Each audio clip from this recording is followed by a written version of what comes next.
স্বামীকে প্রেসার দিতে দিতে মানসিক কষ্ট দিতে দিতে স্বামীকে বুড়া বানায় ফেলে দিয়েছে। আমাদের নবীজি দোয়া করতেন আল্লাহর কাছে, আল্লাহ আমি এমন স্ত্রী থেকে তোমার কাছে আশ্রয় চাই যে আমাকে বৃদ্ধ হওয়ার আগেই বুড়া বানায় ফেলবে। বৃদ্ধ হওয়ার আগেও স্ত্রী চাইলে স্বামীকে বুড়া বানাতে পারে। দেখা যায় অনেক সময় অনেক পরিবার স্ত্রীদের মানসিক টর্চারের কারণে স্বামীরা স্ট্রোকের শিকার হয়, রোগ ব্যাধির শিকার হয়, হার্ট স্ট্রোক করে, হাই প্রেশারের শিকার হয়, পেরেশান।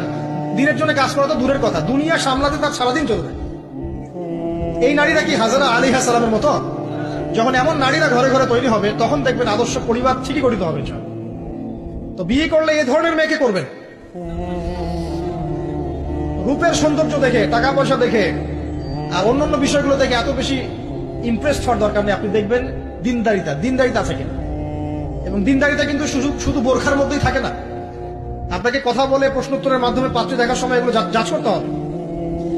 আপনাকে ওর মাকে দেখতে হবে, তার মা কেমন, কোন মায়ের সন্তান সে, তার মায়ের আকীদা কেমন, তার মা কেমনে চলাফেরা করে, ওর নানি কেমন, ওর পরিবারের সদস্যরা কেমন, এগুলো দেখে মেয়ে চুজ করবেন। এই যে নসিহতগুলো করছি, যারা আনম্যারিড তোমার জন্য এগুলো শোনার চেয়ে বেশি দামি। এই ডিসিশনটা এত গুরুত্বপূর্ণ যে জীবনে যদি এটাতে